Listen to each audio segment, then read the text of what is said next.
വിമാനത്തിന്റെ പിൻചക്രത്തിൽ ഒളിച്ചിരുന്ന് അഫ്ഗാൻ ബാലൻ ഡൽഹിയിലെത്തി. ആ സംഭവം വലിയ തോതിൽ ചർച്ച ചെയ്യപ്പെടുകയാണ്. അതുമായി ബന്ധപ്പെട്ട ജനറേറ്റഡ് ദൃശ്യങ്ങൾ ഉൾപ്പെടെയാണ് ആ വാർത്ത നമ്മൾ റിപ്പോർട്ട് ചെയ്യുന്നത്. അഫ്ഗാനിസ്ഥാന്റെ കാം എയർ വിമാനത്തിലാണ് ബാലൻ കയറിയത്. വിമാന ജീവനക്കാർ 13കാരനെ പിന്നീട് പിടികൂടി CSFനെ ഏൽപ്പിച്ചു. അർജുൻ പീതാംബരൻ ഡൽഹിയിൽ നമുക്കൊപ്പം വിവരങ്ങളുമായി ചേരുന്നുണ്ട്. അർജുൻ, കേൾക്കുമ്പോൾ തന്നെ അത്ഭുതം തോന്നുന്നു. അതേസമയം തന്നെ അഫ്ഗാനിൽ നിന്ന് സമാനമായ ദൃശ്യങ്ങൾ നമ്മൾ നേരത്തെ കണ്ടിട്ടുണ്ടല്ലോ. ഇപ്പോൾ താലിബാൻ അവിടെ അധികാരം പിടിക്കുന്ന ഘട്ടങ്ങളിൽ രാജ്യം വിട്ട് രക്ഷ തേടി പുറത്തേക്ക് പോകാൻ കിട്ടിയ വിമാനത്തിന്റെ പുറത്തും വശങ്ങളിലും ചക്രത്തിലുമൊക്കെ ആളുകൾ കയറിയിരിക്കുന്നതിന്റെ വീഡിയോയും ഫോട്ടോയും ഒക്കെ അന്ന് നമ്മൾ കണ്ടിട്ടുണ്ട്. അന്നത്തെ സാഹചര്യം മറ്റൊന്നായിരുന്നു.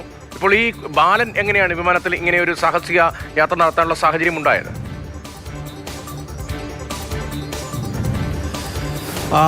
രതീഷ്, ഈ വിമാനത്തിലേക്ക് കയറാൻ വേണ്ടി യാത്രക്കാരുടെ പിന്നാലെ നടന്ന് പക്ഷേ സെക്യൂരിറ്റി ജീവനക്കാരെ എല്ലാം കൺവെട്ടിച്ച് ഈ ബാലന് 13കാരന് വിമാനത്തിൻ്റെ ആ പിൻചക്രത്തിന് അടുത്തേക്ക് എത്താൻ സാധിച്ചു എന്നുള്ള കാര്യമാണ് കാബൂൾ വിമാനത്താവളത്തിൽ. അത് ഞായറാഴ്ച രാവിലെ ആയിരുന്നു ഈ സംഭവങ്ങളെല്ലാം തന്നെ നടക്കുന്നത്. പിന്നാലെ ഈ പിൻചക്രത്തിൻ്റെ ആ ലാൻഡിംഗ് ഗിയറിനകത്തേക്ക് ഈ ബാലൻ കയറിയിരിക്കുന്നു. ഏകദേശം 1.5-2 മണിക്കൂറാണ് അവിടെ നിന്നും, അതായത് കാബൂളിൽ നിന്നും ഡൽഹിയിലേക്കുള്ള വ്യോമ ദൂരം എന്ന് പറയുന്നത്. അത്രയും ദൂരം ആ ലാൻഡിംഗ് ഗിയറിനകത്ത് തന്നെ ഈ ബാലൻ ഇരിക്കുകയായിരുന്നു. ഇവിടെ ഡൽഹിയിൽ വിമാനത്താവളത്തിൽ വിമാനം ഇറങ്ങിയതിന് ശേഷം ഒരു കുട്ടി പുറത്തേക്ക് ഇറങ്ങി, അതായത് വിമാനത്തിൻ്റെ പരിസരത്ത് തന്നെ പരുങ്ങി കളിക്കുന്നത് കണ്ട് സംശയം തോന്നിയിട്ടാണ് ആ വിമാന ജീവനക്കാർ തന്നെ ഈ കുട്ടിയെ പിടികൂടി പിന്നീട് CSFന് കൈമാറുന്നത്. പിന്നെ വിശദമായിട്ടെല്ലാം തന്നെ ചോദ്യം ചെയ്തു.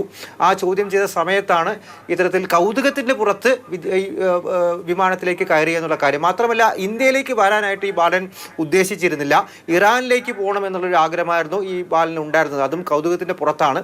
ഇറാനിലേക്കുള്ള വിമാനമാണ്, ടെഹ്റാനിലേക്കുള്ള വിമാനമാണ് എന്നുള്ള കാര്യം വിചാരിച്ചാണ് ഈ പറയുന്ന കാം എയറിൻ്റെ വിമാനത്തിൽ കയറിയിരുന്നത്. പക്ഷേ അത് ഡൽഹിയിലേക്കുള്ള വിമാനമായിരുന്നു. ഇവിടെ വന്ന് ഇറങ്ങി. ഇവിടെ കാബൂളിലെ കാലമൊക്കെ എത്രയോ സുരക്ഷ, കൃത്യമായിട്ടുള്ള പരിശോധന എല്ലാം നടക്കുന്നത് കൊണ്ട് തന്നെ ബാലൻ പിടിക്കപ്പെടുക തന്നെ ചെയ്തു. പിന്നാലെ ഈ ചോദ്യം ചെയ്യൽ ആരംഭിച്ചു. വിമാനവും പരിശോധിച്ചു. കാരണം എന്തെങ്കിലും തരത്തിൽ കേടുപാടുകൾ സംഭവിച്ചിട്ടുണ്ടോ എന്നെല്ലാം തന്നെ അറിയണം. വീണ്ടും അടുത്ത ഫ്ലൈറ്റിന് മുൻപ്, അത് ക്ലിയർ ചെയ്യുന്നതിന് മുൻപ് തന്നെ പരിശോധനയിൽ ഒരു ബ്ലൂടൂത്ത് സ്പീക്കർ മാത്രമാണ് കണ്ടെത്തിയത്. ആ സ്പീക്കറായിരുന്നു ഈ ബാലൻ്റെ കൈവശം ഉണ്ടായിരുന്ന ഒരേ ഒരു ഉപകരണം.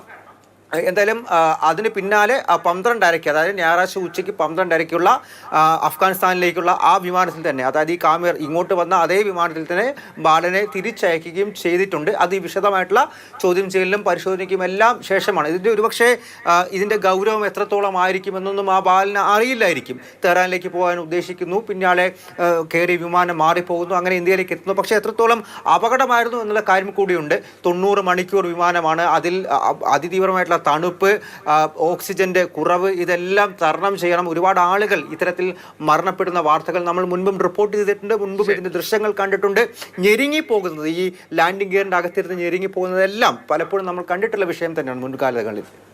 ശരി, അർജുൻ പീതാംബരനാണ് വിശദമായ വിവരങ്ങൾ നൽകിയ. ശ്രീ VT ചെറിയാൻ, വ്യോമയാന വിദഗ്ധൻ, നമുക്ക് പോകേണ്ട. ശ്രീ VT ചെറിയാൻ, ഇത്രയും ദൂരം ഒരു കുട്ടി വിമാനത്തിന്റെ പുറത്ത്, ഉള്ളിലല്ലാതെ അതിന്റെ യന്ത്രഭാഗത്തിന് സമീപത്തിരുന്ന് എത്തുക എന്നൊക്കെ പറയുമ്പോൾ അതെങ്ങനെയാണ് സാധ്യമാവുക? യഥാർത്ഥത്തിൽ വിമാനത്തില് യാത്ര ചെയ്യുന്നവര് ഡോറിനകത്ത്, അതായത് ക്യാബിൻ എന്ന് പറയും, ക്യാബിനകത്താണ് യാത്ര ചെയ്യുന്നത്. ഇത്തരം സംഭവങ്ങൾ മുമ്പും റിപ്പോർട്ട് ചെയ്തിട്ടുണ്ട്, നമ്മൾക്കറിയാം. ഇത് വളരെ അപകടകരമായ ഒരു കാര്യമാണ്. എന്നാൽ ഈ കുട്ടിയുടെ വയസ്സ് നോക്കുമ്പോൾ ഞാൻ മനസ്സിലാക്കുന്നത്, എന്റെ 35 വർഷത്തെ വ്യോമയാന എക്സ്പീരിയൻസ് വെച്ച് നോക്കുമ്പോൾ ആ കുട്ടി വളരെ അത്ഭുതകരമായിട്ട് രക്ഷപ്പെട്ടിരിക്കുകയാണ്. ആ ഏജ് എന്ന് പറയുന്നത് കൗതുകം ഒരുപാട് നിറഞ്ഞു നിൽക്കുന്ന ഏജാണ്. 12 വയസ്സ് വരെ അവനെ ചൈൽഡ് എന്ന് വിളിക്കും. അത് കഴിഞ്ഞ് അഡൽട്ട് ആകും. എന്നാൽ ഇതിനിടയ്ക്ക് ആ കുട്ടിയുടെ ജീവിതത്തില് രണ്ടുമല്ലാത്തൊരു സമയമാണത്. അങ്ങനെ ആയതായിരിക്കാം. പക്ഷെ വലിയ അപകടത്തിൽ നിന്നാണ് രക്ഷപ്പെട്ടിരിക്കുന്നത്. ഇവിടെ നമുക്ക് ഒരു കാര്യം നിശ്ചയമാക്കാം. ഒരു വിമാനം പറന്ന് പുറപ്പെടുന്നതിന് മുമ്പ് വാക്ക് അറൗണ്ട് എന്ന് പറയും.